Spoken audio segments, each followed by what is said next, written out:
Esta carta, Paulo escreve à igreja que está sediada na cidade de Corinto, na antiga Grécia. Corinto era uma metrópole de destaque nos tempos de Paulo, mas, por outro lado, era uma cidade moralmente corrompida. As pessoas eram devassas e praticava-se todo tipo de pecado que você possa imaginar naquela cidade.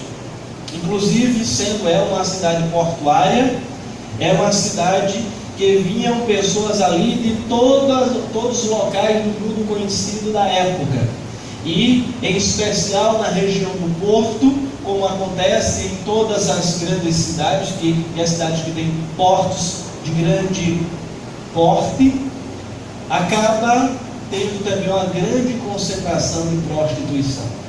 E Corinto não fugia à regra, e Paulo passa a tratar disso em sua carta. Paulo, ele mesmo fundou essa igreja quando passou pela cidade de Corinto em sua segunda viagem missionária, e ali começou aquela igreja na casa dos missionários Priscila e Áquila.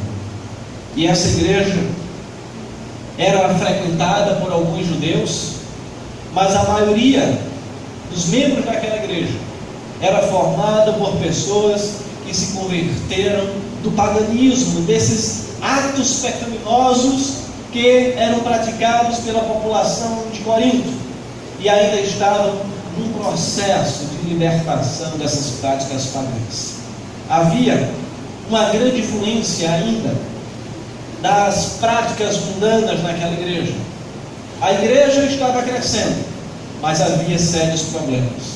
Havia pessoas que frequentavam a igreja, mas permaneciam nos seus pecados, porque ainda não tinham entendido o significado de uma verdadeira vida cristã, que exige santidade e separação das práticas mundanas. Imagina uma igreja em que as pessoas se diziam servidoras do Senhor Jesus, mas continuavam em suas práticas homossexuais, continuavam em suas práticas adúlteras, continuavam praticando roubo, se embriagando, sendo maldizentes, mas mesmo assim diziam: eu sirvo ao Senhor Jesus. Mas as suas atitudes contrariavam aquilo que Jesus pregou. Paulo chega a chamar a atenção para um fato naquela igreja, em especial no capítulo 6, versículo 10, que não lemos. Ele vai dizer assim: nem ladrões. Vamos soltar para o 9. Ele diz: ou não sabeis que os injustos não herdarão o reino de Deus? Não vos enganeis, nem impuros, nem idólatras, nem adúlteros, nem efeminados, nem sodomitas, nem ladrões, nem avarentos, nem bêbados, nem maldizentes, nem roubadores herdarão o reino de Deus. E era a respeito destas pessoas que estavam convivendo no meio da igreja e para esta igreja que Paulo estava escrevendo. De forma que todos estes comportamentos estavam presentes nos membros daquela igreja. Se vestiam talvez com belas roupas para irem aos cultos, achavam que estavam salvos, mas eles não estavam verdadeiramente convertidos, eles estavam apenas convencidos, porque não havia mudança na vida deles, não havia santificação, e a Bíblia diz que sem santificação ninguém verá a Deus. E essa situação foi ganhando proporções de tal maneira que havia na igreja espírito de divisão, registrado no capítulo 1, dos versículos 10 a 13 e 11, do 17 a 22, tolerância ao pecado, até mesmo o pecado do incesto, prostituição, imoralidade sexual geral, ideias humanistas e conflitos de todo tipo. Então isso era a igreja de Corinto. Já imaginaram a igreja com tudo isso no meio dela? Mas, irmãos, por outro lado, Curiosamente, nós observamos que no capítulo 12, que é dedicado somente aos dons que havia naquela igreja, percebemos que eles têm dons espirituais em número maior do que todas as outras igrejas mencionadas no Novo Testamento. E alguém que olha para essa igreja, se você olhar um pouquinho mais adiante, no capítulo 12, você vai verificar isso. Acerca dos dons espirituais. Então ele vai tratar isso aqui, trata da questão do corpo, certo? E ele chega aqui no versículo, a partir do versículo 28, ele então vai trazer uma lista de dons. E aí o curioso é que alguém olha para essa igreja e diz: como é que pode ter tanta gente com um comportamento contrário ao que Jesus ensinou, mas a igreja tem tantos dons, tantas pessoas fazendo tantas coisas, ou querendo fazer tantas coisas? E o detalhe, irmãos, é que muitas vezes a motivação daqueles membros estava equivocada. Talvez quisessem ter tantos dons, mas não para glorificar verdadeiramente a Deus, mas para aparecer, para receber o destaque. E olhando então para esse retrato da igreja de Corinto, uma igreja com tantos dons, mas com a vida extremamente pecaminosa, nós deduzimos então que o termômetro que mede a espiritualidade de uma igreja não são unicamente as manifestações espirituais, pois existiam muitas manifestações espirituais na igreja de Corinto. Todavia, era uma igreja com membros e de uma vida extremamente pecaminosa.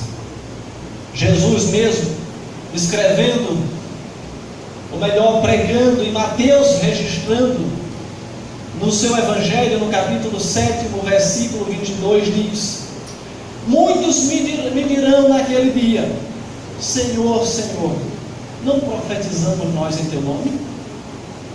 E eu em teu nome não expulsamos demônios? E em teu nome não fizemos muitas maravilhas? E então lhes direi abertamente: nunca vos conheci, apartai-vos de mim, vós que praticais a iniquidade. E a gente então se pergunta: como foi que a igreja de Corinto chegou nessa situação de comportamentos tão pecaminosos?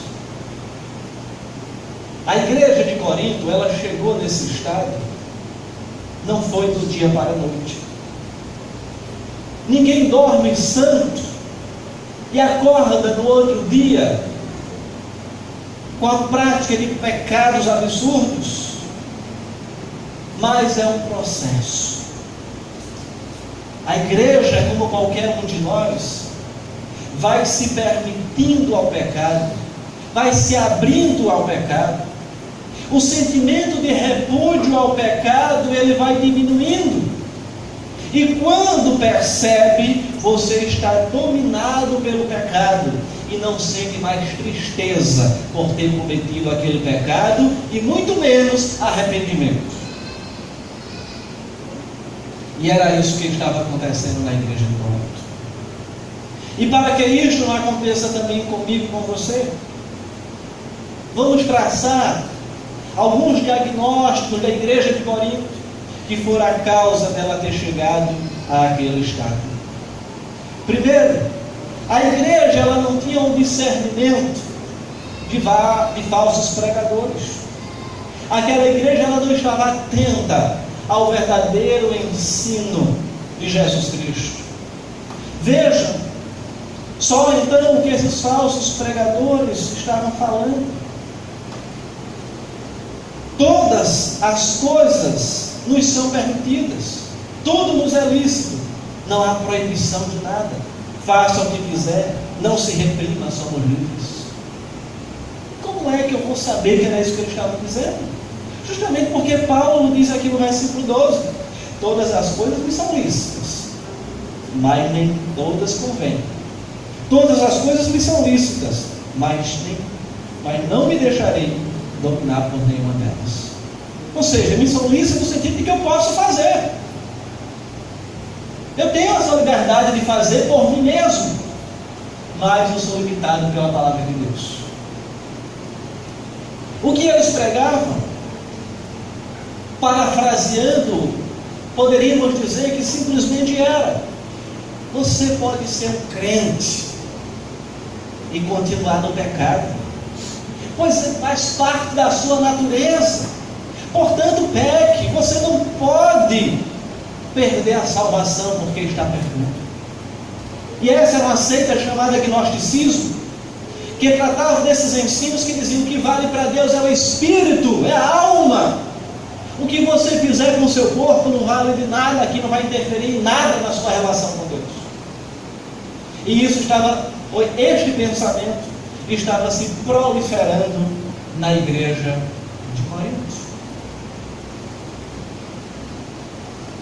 Simplesmente se afirmava: peque, você pode ser salvo e continuar roubando. Você pode ser salvo sem precisar mudar a sua vida. Você pode continuar em práticas sexuais reprováveis, porque isso não vai influenciar na sua vida. Era isso que se pregava naquela igreja. Alguns anunciavam isso. E Paulo então retruca aqui no versículo 12 este pensamento. Como já disse e repito, todas as coisas me são lícitas, mas nem todas me convêm. Paulo concorda com a nossa liberdade em Cristo, que Ele nos livrou daquela lista, talvez o peso que a lei colocava sobre os nossos ombros. Pode isso, não pode aquilo, de uma forma bem legalista. Mas então Paulo, ele agora institui princípios.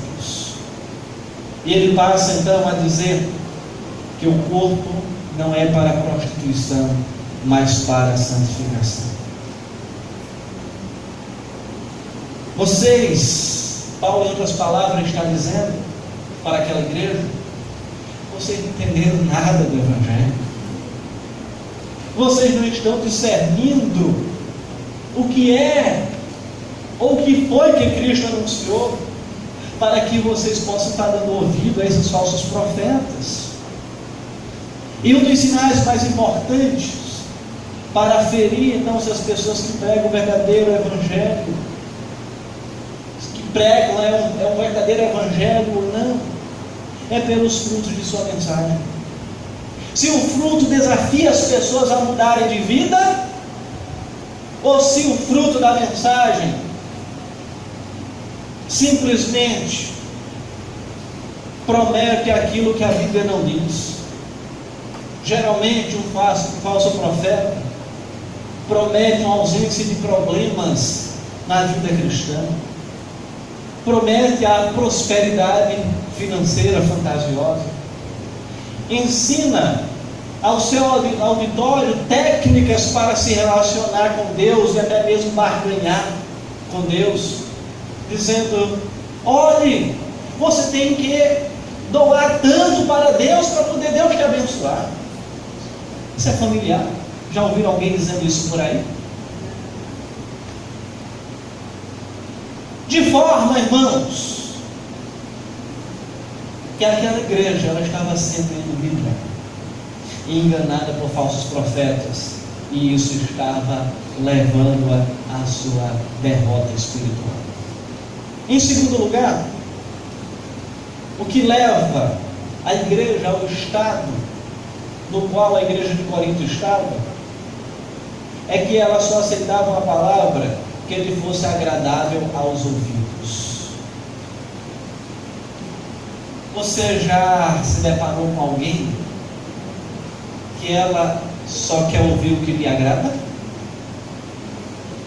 Aquilo que lhe confronta, ela não quer ouvir?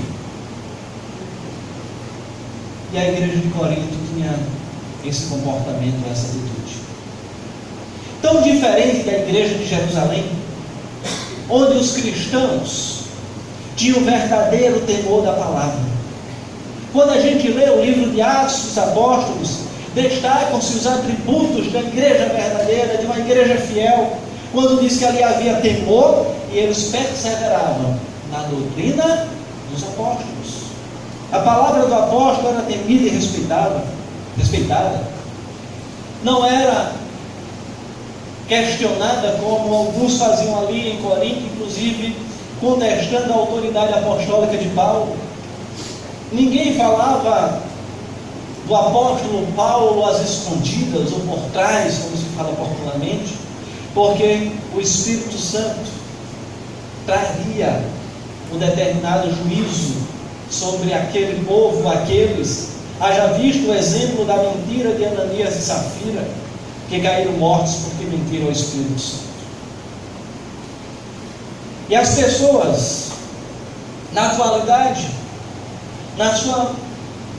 em boa parte, eu não diria em maioria, mas em boa parte, muitas vezes participam de igrejas e julgam a palavra que ouviram apenas pelo sentimento de, como eu poderia dizer, de algo que venha agradar os seus ouvidos. Outra palavra aqui, mas não seria apropriada para usar. Como se estivesse diante de um cardápio, um restaurante, e ali dizendo: olha, eu gosto disso, eu não gosto daquilo. Eu achei que o pastor não deveria ter falado aquilo. Eu achei que foi muita falta de amor tocar naquele assunto. Eu achei que a palavra foi muito dura. Mas, irmãos, a gente tem que pregar a palavra, seja dura, seja suave. Por outro lado, tem aqueles que dizem: eu não gostei, achei que foi muito água com açúcar, foi muito ralinho, achei que eu deveria pegar mais no pé, achei muito fraquinha aquela mensagem. E muitas vezes tem um comportamento de dizer: pega mais pesado, porque eu quero que essa mensagem seja para fulano. Mas quantas vezes, irmãos, a mensagem precisa ser para nós mesmos? Dessa forma, a característica em destaque no momento da igreja de Corinto é que ela só queria ouvir aquilo que lhe agradava aos ouvidos.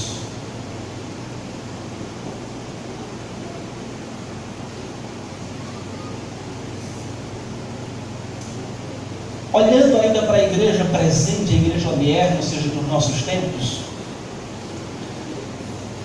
nós vamos verificar que vivemos na época da geração fast food, ou seja, comida rápida, a era da tecnologia. Nós queremos tudo para ontem. E quando nos colocamos diante de Deus e pedimos alguma coisa, quantas vezes Deus não responde da forma e na hora que queremos? E achamos que Deus está sendo talvez ingrato com a gente, porque não está agradando da forma apropriada, ou Ele não está nos ouvindo, ou tantos outros pensamentos. Nós precisamos entender que aquela igreja, ela estava vivenciando ali um momento difícil. Paulo estava intercedendo por aquela igreja, estava tratando aquela igreja, e no tempo oportuno Deus, por meio de Paulo, estava trazendo a cura também para aqueles irmãos. De forma que Paulo, ao fazer isso, no tempo certo, no tempo de Deus, estava restaurando aquela igreja por meio desta carta, por meio dessa mensagem que estava direcionando a eles. E Paulo agora ele faz então um redirecionamento do entendimento daqueles crentes para redefinir o que era verdadeiramente igreja. Ele reconceitua a ideia que eles tinham primeiramente do templo. No 19 do capítulo 6 que nós lemos, ele diz: acaso não sabeis que o vosso corpo é santuário do Espírito Santo, que ele está em vós, o qual tendes da parte de Deus, e que não sois de vós mesmos?